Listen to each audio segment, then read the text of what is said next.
Hello dears, welcome back to ISKC English. Hello dear students. നമ്മളുടെ class നമ്മൾ introduction to literature എന്നുള്ള class, അതായത് നമ്മൾ ലിറ്റററി ജോണേഴ്സ്, നമ്മളിപ്പോൾ എത്തി നിൽക്കുന്നത് ഫിക്ഷൻ വരെ എത്തിയിട്ടുണ്ട്. പോയട്രി, അതുപോലെ തന്നെ പ്രോസ്, ഡ്രാമ, ഫിക്ഷൻ. അപ്പോൾ അത്രയാണ് നമ്മുടെ ക്ലാസ്സുകളിലായിട്ട് ഡിസ്കസ് ചെയ്തിട്ടുള്ളത്. നമ്മുടെ ലാസ്റ്റ് ക്ലാസ്സിൽ നമ്മൾ ഡിസ്കസ് ചെയ്തത് ഫിക്ഷനാണ്. അപ്പോൾ ഇന്ന് നമ്മൾ ഡിസ്കസ് ചെയ്യുന്നത് കൈൻഡ്സ് ഓഫ് ഫിക്ഷൻ ആണ്. ഫിക്ഷനിലെ തരങ്ങളാണ് ഇന്ന് നമ്മൾ ഡിസ്കസ് ചെയ്യുന്നത്. അപ്പോൾ നമുക്കിവിടെ ജോണേഴ്സ് നമ്മൾ ഡിസ്കസ് ചെയ്യുന്നത് നോൺ ഫിക്ഷൻ കൂടി പറഞ്ഞു കഴിഞ്ഞാൽ നമ്മളുടെ ആ ചാപ്റ്റർ കംപ്ലീറ്റ് ആയി, അതായത് യൂണിറ്റ് കംപ്ലീറ്റ് ആയി.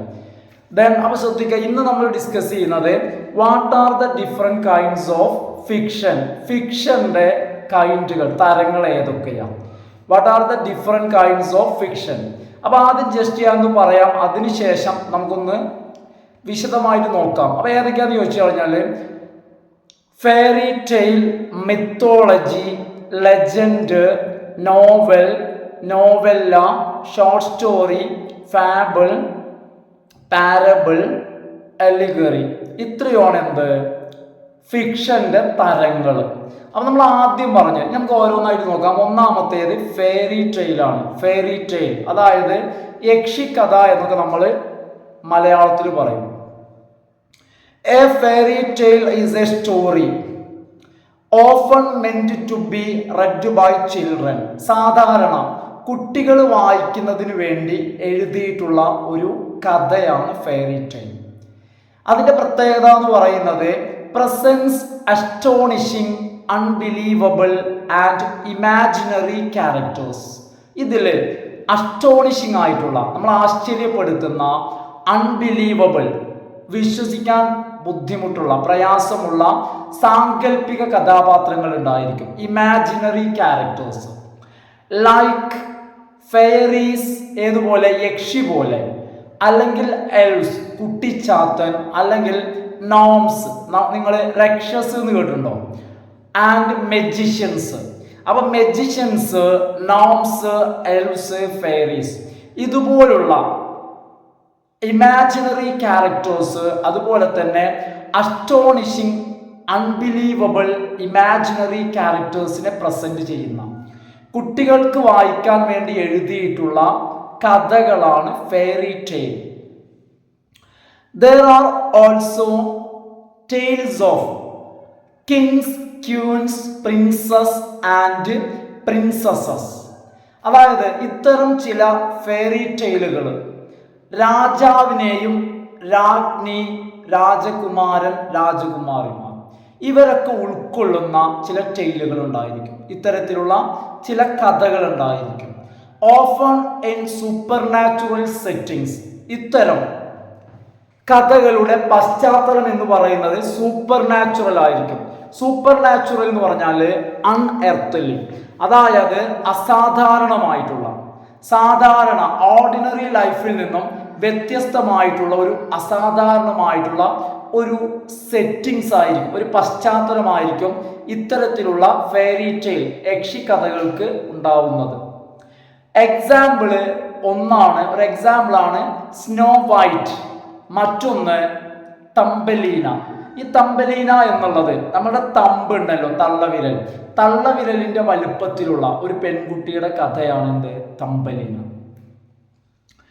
അടുത്ത ടൈപ്പ് എന്ന് പറയുന്നത് നേരത്തെ നമ്മൾ പറഞ്ഞിരുന്നു മിത്തോളജിയാണ്. Mythology is a collection of myths or stories. അതായത് മിത്തിന്റെ കളക്ഷൻ അല്ലെങ്കിൽ സ്റ്റോറീസ്. എന്താണ് ഈ മിത്തുകൾ അല്ലെങ്കിൽ ഇത്തരം കഥകൾ എന്ന് പറഞ്ഞാൽ about specific persons, especially gods and goddesses. ദൈവങ്ങൾ അല്ലെങ്കിൽ ദേവന്മാർ, ഇതുപോലുള്ള സ്പെഷ്യൽ ആയിട്ടുള്ള കഥാപാത്രങ്ങൾ, അവരുമായി ബന്ധപ്പെട്ട കഥകൾ, അവയുടെ കളക്ഷനാണ്, അവയുമായി ബന്ധപ്പെട്ട കഥകളാണ് മിത്തുകൾ. മിത്തിന്റെ കളക്ഷനാണ് മിത്തോളജി. പ്രത്യേകിച്ച് ഇത്തരം കഥകൾ എന്ന് പറയുമ്പോൾ about cultures, religions or any groups which shared beliefs and rituals. അപ്പൊ എന്താ പറയുന്നത് വെച്ച് കഴിഞ്ഞാൽ ഇവ സംസ്കാരങ്ങളുമായി ബന്ധപ്പെട്ടോ മതങ്ങളുമായോ അല്ലെങ്കിൽ ചില പ്രത്യേക വിശ്വാസങ്ങളും ആചാരങ്ങളും പങ്കുവെക്കുന്ന ഗ്രൂപ്പുകൾ, വിഭാഗങ്ങൾ, അവരുമായോ സംസ്കാരങ്ങളുമായോ അല്ലെങ്കിൽ മതങ്ങളുമായോ ബന്ധപ്പെട്ട കഥകൾ, അല്ലെങ്കിൽ ദൈവങ്ങളുമായിട്ട് ദേവന്മാരും ദേവിമാരും ഇവരുമായി ബന്ധപ്പെട്ട കഥകൾ, മിത്തുകൾ അല്ലെങ്കിൽ സ്റ്റോറീസ്, ഇവയുടെ കളക്ഷനാണ് നമ്മൾ മിത്തോളജി എന്ന് പറയുന്നത്. Mythologies have been a great source of inspiration for many novelists, poets and dramatists. ഒരുപാട് നാടകകൃത്തുക്കളും അതുപോലെ തന്നെ കവികളും നോവലിസ്റ്റുകൾക്കുമെല്ലാം മിത്തുകൾ വളരെ പ്രചോദനമായിട്ടുണ്ട്. അപ്പോൾ ഒരുപാട് റൈറ്റേഴ്സ്, അവർ ഡ്രമാറ്റിസ്റ്റുകളാവാം, നോവലിസ്റ്റുകളാവാം, അല്ലെങ്കിൽ പോയറ്റുകളാവാം, അവരെല്ലാവരും മിത്തിൽ നിന്ന് പ്രചോദനം ഉൾക്കൊണ്ട് വന്ന ആളുകളുണ്ട്. ഇനി examples: the stories about 12 labours of Hercules of Prometheus. ഇതൊരു മിത്തിനുള്ള എക്സാമ്പിൾ ആണ് കേട്ടോ. ഒരു പ്രാവശ്യം കൂടി പറയാം. The stories about the 12 labours of Hercules of Prometheus and is an example for mythology. അടുത്തത് ലെജൻഡ് ആണ്, ഐതിഹ്യം. പലർക്കും സംശയം ഉണ്ടായിരിക്കും എന്താണ് ലെജൻഡും മിത്തും തമ്മിലുള്ള വ്യത്യാസം. അപ്പൊ ലെജൻഡ്, മിത്ത് ആരുടെ കഥയാണെന്ന് മനസ്സിലായി, ദേവന്മാരും അതുപോലെ തന്നെ ഗോഡ് ആൻഡ് ഗോഡസസ് അത്തരം ആളുകളുടെ കഥയാണ്. എന്നാൽ ലെജൻഡ് എന്താണെന്ന് നമുക്ക് നോക്കാം. It is the story about the heroic deeds of historical figures who lived at a particular time. ഒരു പ്രത്യേക കാലഘട്ടത്തിൽ ജീവിച്ചിരുന്ന ചരിത്രപരമായിട്ടുള്ള ആളുകൾ, historical figures, not about gods or goddesses but about historical figures. ഒരു നിശ്ചിത കാലഘട്ടം, lived at a particular time, അവർ ഒരു നിശ്ചിത കാലഘട്ടത്തിൽ ജീവിച്ചിരുന്ന ചരിത്രപരമായിട്ടുള്ള കഥാപാത്രങ്ങൾ, അവരുടെ ഹീറോയിക് ഡീഡ്സ്, അവരുടെ വീരകൃത്യങ്ങൾ, പ്രവൃത്തികൾ, വീരോചിതമായിട്ടുള്ള അവരുടെ പ്രവൃത്തികളെ കുറിച്ചുള്ള കഥകളാണ് ലെജൻഡ് എന്ന് പറയുന്നത്. They are based on real facts and presents real situations. പലപ്പോഴും ലെജൻഡുകൾ റിയൽ ഫാക്ട്സിനെ, യാഥാർത്ഥ്യങ്ങളെ ബേസ് ചെയ്തിട്ടായിരിക്കും. അതുകൊണ്ട് തന്നെ ഇത്തരം ലെജൻഡ് അതിൽ പ്രസന്റ് ചെയ്യുന്നത് യഥാർത്ഥ സിറ്റുവേഷൻസ് ആയിരിക്കും. രണ്ട് കാര്യം പറഞ്ഞത്, ഒന്ന് റിയൽ ഫാക്റ്റിനെ ബേസ് ചെയ്തിട്ടാണ്, ഒന്ന് ലെജൻഡ് റിയൽ ഫാക്റ്റിനെ ബേസ് ചെയ്തിട്ടാണ്, രണ്ടാമത്തേത് റിയൽ സിറ്റുവേഷൻസിനെയാണ് ഇവിടെ പ്രസന്റ് ചെയ്യുന്നത്. റിയൽ സിറ്റുവേഷൻസ്, യഥാർത്ഥമായിട്ടുള്ള സാഹചര്യങ്ങൾ. Example: King Arthur and his knights of the round table. ഈ പേര് തന്നെ കേട്ടാൽ അറിയാൻ പറ്റും. കാരണം ഇതിന്റെ പേരിൽ തന്നെ നമുക്കൊരു മനുഷ്യരുമായി ബന്ധപ്പെട്ടതാണെന്നുള്ളൊരു ഫീൽ ഉണ്ടായിരിക്കും. അതുപോലെ തന്നെ റിയൽ ഫാക്റ്റ്, ഒരു യഥാർത്ഥത്തിൽ നടന്നത്, ഒരു യഥാർത്ഥ സംഭവം അല്ലെങ്കിൽ ഒരു റിയൽ സിറ്റുവേഷൻ നമുക്ക് ഈ പേരിൽ തന്നെ ഫീൽ ചെയ്യുന്നുണ്ട്. The King Arthur and his knights of the round table. Next one novel. നമ്മൾ ഒരുപാട് കേട്ട ഒരു ലിറ്റററി ഫോമാണ് novel. The word novel is derived from the Italian word novella, means new. New എന്ന അർത്ഥം വരുന്ന ഇറ്റാലിയൻ വേർഡ് ആയിട്ടുള്ള നോവല്ല. ആ നോവല്ലയിൽ നിന്നാണ് നോവൽ എന്ന പദം ഡിറൈവ് ചെയ്തത്, രൂപപ്പെട്ടു വന്നത്. അപ്പൊ നോവല്ല എന്നുള്ളത് ഇറ്റാലിയൻ വേർഡാണ്. എ നോവൽ, എന്താണ് novel? A novel is A long narrative. Novel എന്ന് പറഞ്ഞു കഴിഞ്ഞാൽ is A long narrative presenting a story of imaginary characters, incidents and setting.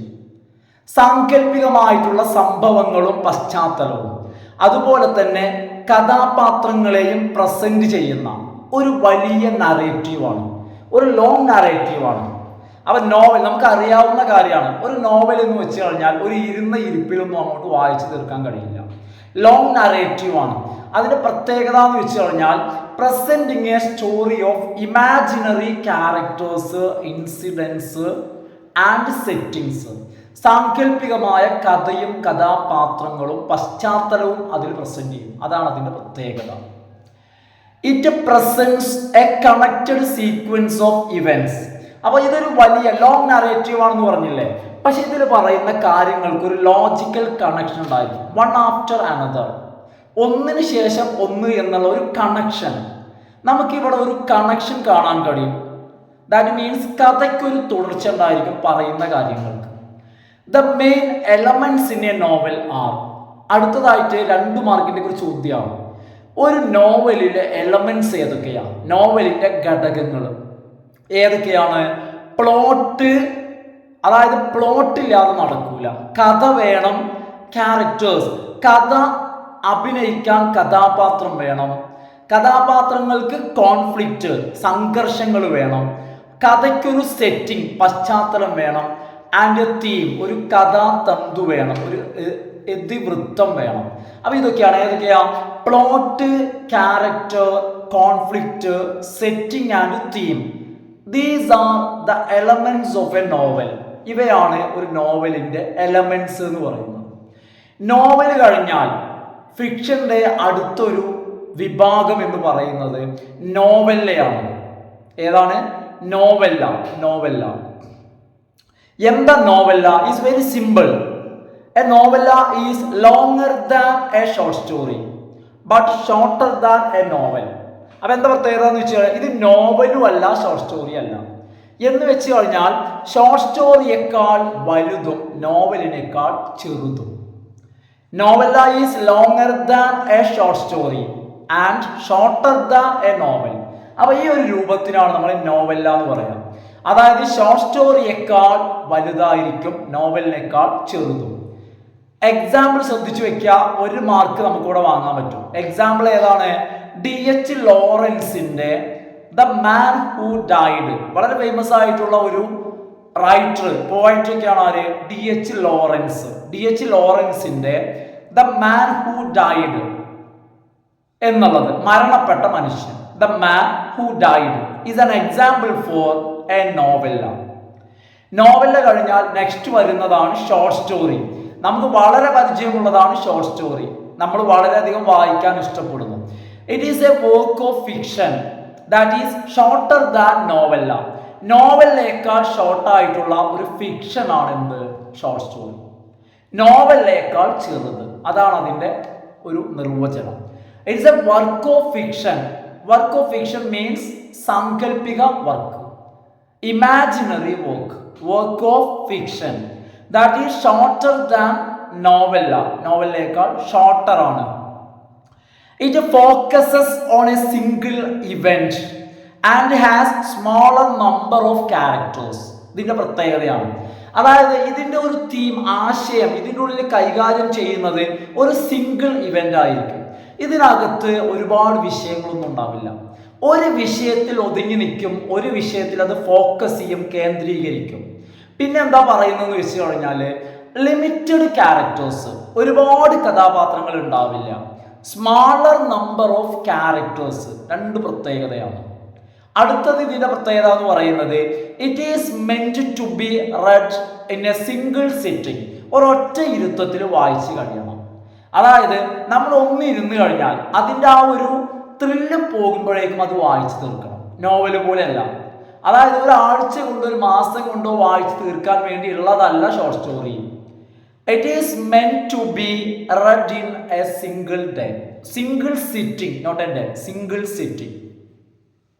Example, R.K. Narayan, Indian റൈറ്ററാണ് R.K. നാരായൺ. നിങ്ങളെല്ലാം R.K. രാശിപുരം കൃഷ്ണസ്വാമി നാരായണ സ്വാമി അയ്യർ നിങ്ങളെല്ലാം കേട്ടിട്ടുണ്ടായിരിക്കണം. വളരെ എല്ലാവർക്കും അറിയുന്ന ഒരു ഇന്ത്യൻ റൈറ്ററാണ് ആര്? R.K. നാരായൺ. അദ്ദേഹത്തിൻ്റെ an astrologer's day, astrologer's day എന്നുള്ളത് കാരണം രസകരമായിട്ടുള്ള ഒരു ചെറുകഥയാണ്. അതായത് കാലിക്കറ്റ് യൂണിവേഴ്സിറ്റിയിൽ ഡിഗ്രിക്കൊക്കെ പഠിക്കാൻ കുട്ടികൾക്ക് ഉണ്ടായിരുന്നതാണ് അസ്ട്രോളജേഴ്സ് ഡേ. അതുപോലെ തന്നെ ആന്റൺ ചെക്കോവിന്റെ ഗൂസ്ബെറീസ്. ഈ ആന്റൺ ചെക്കോവിന്റെ ഗൂസ്ബെറീസ് ഒരു പക്ഷേ നിങ്ങളൊക്കെ കേട്ടിരിക്കണം. ഒരുപാട് സാധ്യത ഉണ്ട്. അതായത് ഇന്നും +1 സ്റ്റുഡൻസിന് പഠിക്കാണ്ട് ആന്റൺ ചെക്കോവിന്റെ ഗൂസ്ബെറീസ് എന്ന് പറയുന്ന നെല്ലിക്ക എന്ന് പറയുന്ന ഷോർട്ട് സ്റ്റോറി. അടുത്തത് ഫാബിൾ എന്നുള്ള, എന്താ ഫാബിൾ എന്ന് പറഞ്ഞാൽ ഫാബിൾ കെട്ടുകഥ. എന്താണ് ഇതുകൊണ്ട് ഉദ്ദേശിക്കുന്നത്? A story.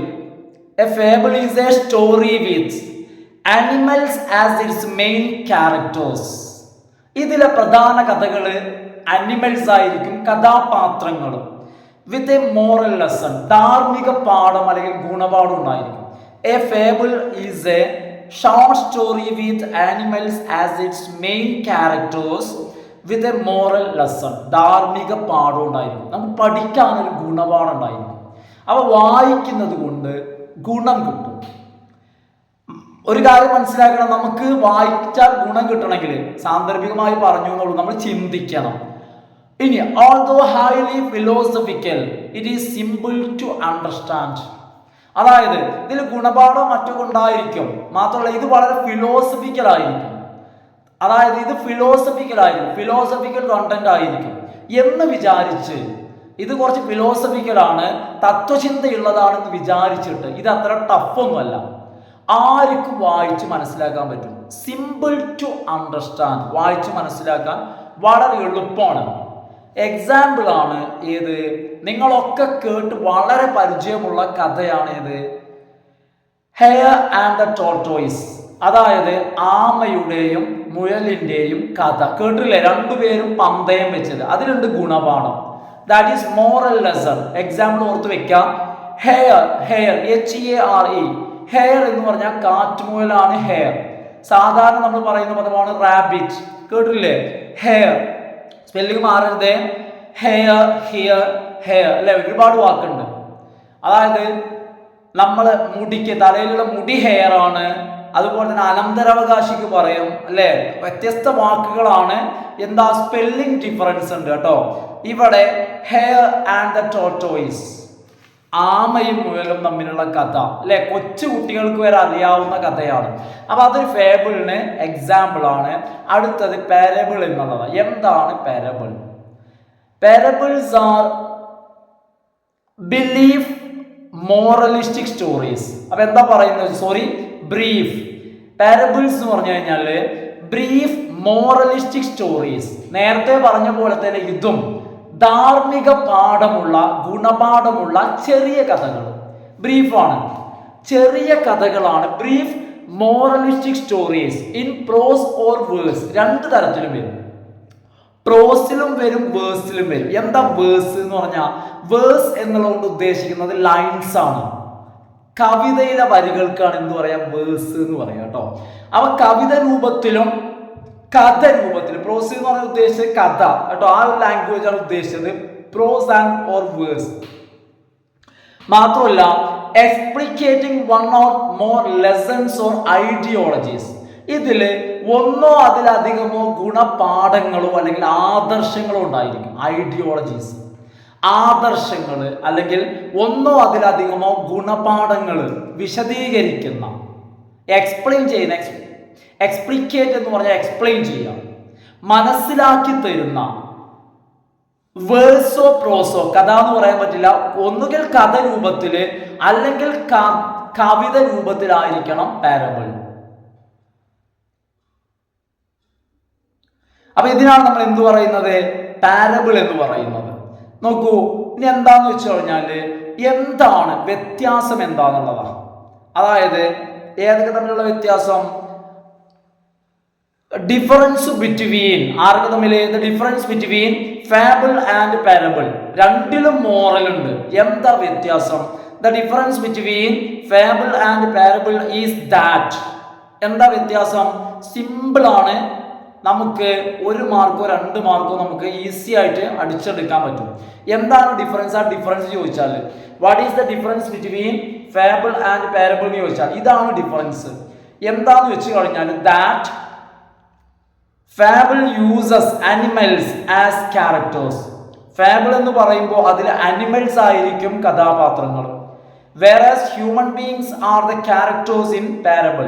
അതേസമയം പാരബിളിൽ കഥാപാത്രങ്ങൾ മനുഷ്യരായിരിക്കും. പാരബിൾ എന്ന് പറയുമ്പോൾ കഥാപാത്രങ്ങൾ മനുഷ്യരും, ഫാബിൾ എന്ന് പറയുമ്പോൾ കഥാപാത്രങ്ങൾ അനിമൽസും ആയിരിക്കും.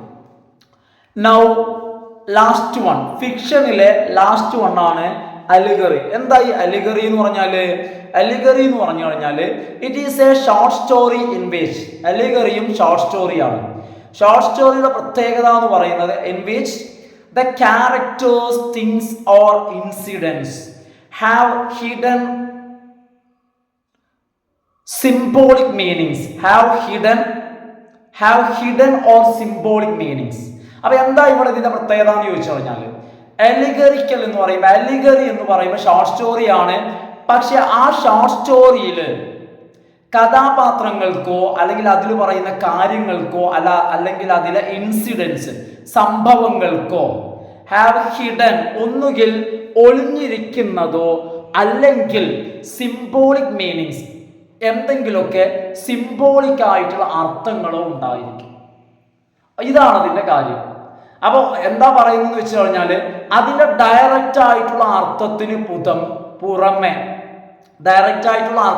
പുറമെ അതിലെ ക്യാരക്ടേഴ്സിന് അല്ലെങ്കിൽ അതിലെ ഇൻസിഡൻസിന്, അതുമല്ലെങ്കിൽ അതിൽ പറയുന്ന തിങ്സ്, കാര്യങ്ങൾക്ക് ഹിഡൻ മീനിങ് ഉണ്ടായിരുന്നു. ഇന്നർ മീനിങ്സോ അല്ലെങ്കിൽ സിംബോളിക് മീനിങ്സ് എന്ന് വെച്ച് കഴിഞ്ഞാൽ, അതായത് എന്തെങ്കിലുമൊക്കെ സൂചനാപരമായിട്ടുള്ള, സിംബോളിക് അത്തരത്തിലുള്ള അല്ലെങ്കിൽ ആലങ്കാരികമായിട്ടുള്ള അത്തരം മീനിങ് ഉണ്ടായിരിക്കും. ഇനി ഇറ്റ് ഈസ് മെന്റ് ഫോർ, ഇത് എന്തിനുള്ളതാ? ഇത് വായിച്ച് രസിക്കാനുള്ളതല്ല. പിന്നെയോ മെന്റ് ഫോർ ടീച്ചിങ്, ഇതിന്റെ ഉദ്ദേശം ഒന്നുകിൽ ടീച്ചിങ് ആണ്, അല്ലെങ്കിൽ explaining things or moral principles, ധാർമ്മിക പാഠങ്ങൾ അല്ലെങ്കിൽ കാര്യങ്ങൾ മറ്റുള്ളവർക്ക് എക്സ്പ്ലെയിൻ ചെയ്തു കൊടുക്കുന്നതിന് വേണ്ടി ഇത്തരം കഥകൾ, അതായത് കഥകളിലൂടെ പാഠങ്ങൾ നൽകാം, കഥകളിലൂടെ ധാർമ്മികത നൽകാം. അതായത് ചിലപ്പോൾ ചില കാര്യങ്ങൾ ഡയറക്റ്റ് ആയിട്ട് പറഞ്ഞു കൊടുത്തു കഴിഞ്ഞാൽ ആളുകൾ ആക്സെപ്റ്റ് ചെയ്യില്ല, ചിലപ്പോൾ ആളുകൾക്ക് അത് ഇഷ്ടമാവില്ല. അപ്പോൾ ഒരു കഥയിലൂടെ പറയാതെ പറയാം. അതായത് പക്ഷെ ഒരു കാര്യമുണ്ട് ഇവിടെ, അപ്പോൾ നമ്മളിവിടെ ശ്രദ്ധിച്ച് മനസ്സിലാക്കേണ്ടതുണ്ട്. അപ്പോൾ ഇത്രയും പറയുന്നതോടുകൂടി എന്തവസാനിച്ചു? ഫിക്ഷന്റെ ടൈപ്പുകൾ അവസാനിച്ചു. ഒരു കാര്യം കൂടി പറഞ്ഞാൽ ഇന്നത്തെ ക്ലാസ് വൈൻഡപ്പ് ചെയ്യാണ്. എന്താന്ന് വെച്ചാൽ, നമ്മളിവിടെ സ്റ്റാർട്ടിങ്ങിൽ പറഞ്ഞത് ഫിക്ഷനിൽ ആദ്യത്തെ ടൈപ്പ്, ഫിക്ഷനിൽ നമ്മൾ പറഞ്ഞിരുന്നു നോവലിനെ കുറിച്ച് പറഞ്ഞിരുന്നു അല്ലേ? ഫിക്ഷൻ നമ്മൾ പറഞ്ഞപ്പോൾ നോവൽ പറഞ്ഞിരുന്നു. ഈ നോവലിൽ മാത്രം ഒരു കാര്യം പറയുന്നുണ്ട്, പല ടൈപ്പ് നോവലുകൾ അത് പറയുന്നുണ്ട്. അതുകൂടി പറഞ്ഞിട്ട് അവസാനിപ്പിക്കാം. അപ്പൊ അടുത്ത ക്വസ്റ്റ്യൻ ആണത്, what are the major types of novels? ഏതൊക്കെയാണ് മേജർ ടൈപ്സ് ഓഫ് നോവൽ? ഏതൊക്കെയാണ്? അപ്പോൾ നോവലിന്റെ പല തരങ്ങളും, major types of novels are, നോവലിലെ പ്രധാനപ്പെട്ട തരങ്ങൾ, ടൈപ്പുകൾ താഴെ പറയുന്നവയാണ്. ജസ്റ്റ് ഞാനൊന്ന് പറഞ്ഞുതരാം. നിങ്ങൾക്ക് ഇവിടെ ടെക്സ്റ്റിൽ പേര് മാത്രമേ പഠിക്കാനുള്ളൂ, ആ പേരുകൾ മാത്രം പഠിച്ചാൽ മതി. ഒരു 9 പേരുകളുണ്ട്, 9 തരങ്ങളുണ്ട്. അപ്പൊ ഞാൻ നിങ്ങൾക്ക് ആ 9 തരങ്ങളും അവ എന്താണെന്ന് ഞാനൊന്ന് പറഞ്ഞു തരുന്നുണ്ട്, നിങ്ങൾക്ക് മനസ്സിലാൻ വേണ്ടി. ഒരു ക്ലാസ് അല്ലേ, അപ്പൊ ജസ്റ്റ് ഞാൻ ആ പേര് മാത്രം പറയല്ല, എക്സാമിന് പഠിക്കുമ്പോൾ നിങ്ങൾ ആ പേര് പഠിച്ചാൽ മതി. ഒന്നാമത്തേത് പ്രോസ് റൊമാൻസ് ആണ്. നോവലിലെ ഒന്നാമത്തെ തരം എന്ന് പറയുന്നത് പ്രോസ് റൊമാൻസ് ആണ്. എന്താണ് പ്രോസ് റൊമാൻസ് എന്ന് വെച്ച് കഴിഞ്ഞാൽ, ഫിക്ഷൻ റിട്ടൺ ഇൻ പ്രോസ്, അതായത് പ്രോസിന്റെ രൂപത്തിൽ എഴുതിയതാണ്. അതായത് പ്രോസിന്റെ രൂപത്തിൽ എഴുതിയ ഫിക്ഷൻ എന്ന് വെച്ചാൽ, പ്രോസിന്റെ ലാംഗ്വേജ് ഉണ്ട്, കുറച്ച് കടുകട്ടിയായിട്ടുള്ള ഒരു ലാംഗ്വേജ്, പ്രോസിൻ്റെതായിട്ടുള്ള ലാംഗ്വേജ്, ആ ലാംഗ്വേജിൽ എഴുതുന്ന ഫിക്ഷൻ എന്ന് വെച്ച് കഴിഞ്ഞാൽ ഇമാജിനേഷനുള്ള, ഭാവനയുള്ള ഒരു കലാരൂപം. രണ്ടാമത്തേത് റിയലിസ്റ്റിക് ഫിക്ഷൻ എന്നുള്ള, രണ്ടാമത്തേത് ഏതാ? Realistic fiction. എന്താണ് റിയലിസ്റ്റിക് ഫിക്ഷൻ എന്ന് പറഞ്ഞാൽ, ഒരു റിയലിസ്റ്റിക് ഫിക്ഷനിൽ നമുക്ക് യഥാർത്ഥം എന്ന് തോന്നുന്ന കാര്യമാവും പറയുന്നത്. നമുക്കത് വായിക്കുമ്പോൾ ഉള്ളതുപോലെ തോന്നും. ഓർഡിനറി ആയിട്ടുള്ള കഥാപാത്രങ്ങൾ, സാധാരണമായിട്ടുള്ള ഓർഡിനറി ആയിട്ടുള്ള കഥാപാത്രങ്ങളും ഓർഡിനറി ആയിട്ടുള്ള ഇവന്റ്സും സംഭവങ്ങളും നമുക്കത് വായിക്കുമ്പോൾ വിശ്വസനീയമായിട്ട് തോന്നും. അതാണ് റിയലിസ്റ്റിക് ഫിക്ഷൻ. റിയാലിറ്റിക്ക് പ്രാധാന്യം കൊടുക്കുക. അടുത്തത് ഗോത്തിക് നോവലാണ്. പേരേ ബുദ്ധിമുട്ടുള്ളൂ. എന്താന്ന് വെച്ച് കഴിഞ്ഞാൽ ഗോത്തിക് നോവലിനകത്ത് ഹൊറർ, ഫിയർ, ഗ്ലൂം, അതായത് ഗോത്തിക് നോവലിന് അകത്ത് ഈ 3 കാര്യങ്ങൾ അതിൽ കാണാൻ പറ്റും. കഥയിൽ ഭീകരത ഉണ്ടായിരിക്കും, ഭയപ്പെടുത്തുന്ന രംഗങ്ങൾ, ഫിയർ ഭയം, അതുപോലെ തന്നെ ശോകം, ദുഃഖം ഉണ്ടായിരിക്കും. ഇത് പ്രതിഫലിക്കുന്ന നോവലാണ് ഗോത്തിക് നോവൽ. അടുത്തത് പിക്കാറസ്ക്യൂ നോവലാണ്. പിക്കാറസ്ക്യൂ പേര് മാത്രമേ ബുദ്ധിമുട്ടുള്ളൂ. സാധാരണ ഓർഡിനറി ആയിട്ടുള്ള ഒരു വ്യക്തിയായിരിക്കും, ലോ പേഴ്സൺ, സാധാരണ കുടുംബത്തിൽ, വളരെ സാധാരണയായ കുടുംബത്തിൽ ജനിച്ചൊരു വ്യക്തിയായിരിക്കും ഇതിലെ ഹീറോ. അദ്ദേഹം സമൂഹത്തിൽ ഒരുപാട് ദുരിതങ്ങൾ, കഷ്ടപ്പാടുകൾ അനുഭവിച്ചു കൊണ്ടിരിക്കും. അങ്ങനത്തെ ഒരു വ്യക്തിയുടെ കഥയാണ് ഇത് പിക്കാറസ്ക്യൂ നോവൽ. ഈ വ്യക്തിയെ നമ്മൾ വിളിക്കുന്ന പേര്, അതായത് ഇത്തരത്തിലുള്ള ഒരു വ്യക്തിയുടെ കഥയാണെന്ത് പിക്കാറസ്ക്യൂ നോവൽ. ഇനി അടുത്തത് എപ്പിസ്റ്റോളറി നോവലാണ്. എപ്പിസ്റ്റോളറി, ഇതൊക്കെ പേര് മാത്രമേ പ്രയാസമുള്ളൂ കേട്ടോ. അതായത് ലെറ്ററിൻ്റെയോ അല്ലെങ്കിൽ എന്തെങ്കിലുമൊക്കെ ഡോക്യുമെന്റിന്റെ രൂപത്തിൽ. ഇപ്പൊ ലെറ്ററില്ലേ, ഒരു നോവലായിരിക്കും, പക്ഷെ അതൊരാൾക്ക് എഴുതുന്ന ഒരു ലെറ്ററിന്റെ രൂപത്തിൽ. ആ ലെറ്ററിനകത്ത് എന്ത് ചെയ്യാം, ഒരു കഥ പറയാം. അതാണ് എപ്പിസ്റ്റോളറി നോവൽ. ഇനി അടുത്തത് ഡൊമസ്റ്റിക് നോവലാണ്. അത് നിങ്ങൾക്ക് അറിയണ്ടായിരിക്കും. ഫാമിലി ലൈഫ്, കുടുംബജീവിതവുമായി ബന്ധപ്പെട്ട കഥകളാണ് ഡൊമസ്റ്റിക് നോവൽ. ഓക്കെ. അടുത്തത് റീജിയണൽ നോവൽ. റീജിയണൽ നോവൽ ഇത് ഏതെങ്കിലും ഒരു സ്പെസിഫിക് ആയിട്ടുള്ള ഒരു ഏരിയ, ആ ഏരിയയുമായി ബന്ധപ്പെട്ടത്, അവിടുത്തെ കൾച്ചർ, അവിടുത്തെ കാര്യങ്ങൾ, ഒരു നിശ്ചിത പ്രദേശത്തെ അത് പറയുന്ന നോവലാണ് റീജിയണൽ നോവൽ. അടുത്തത് ഹിസ്റ്റോറിക്കൽ നോവലാണ്. അതായത് ചരിത്രം പറയുന്ന നോവൽ. ഇതിലെ കഥ ചരിത്രപരമായിരിക്കും. ഇപ്പൊ ഏത് സിനിമ പോലെ, അതായത് പഴശ്ശിരാജ സിനിമ പോലെ. അപ്പൊ ഇതിലെ കഥ ചരിത്രപരമായിരിക്കും, കഥാപാത്രങ്ങളും എന്തായിരിക്കും, ചരിത്രപരമായിട്ടായിരിക്കും.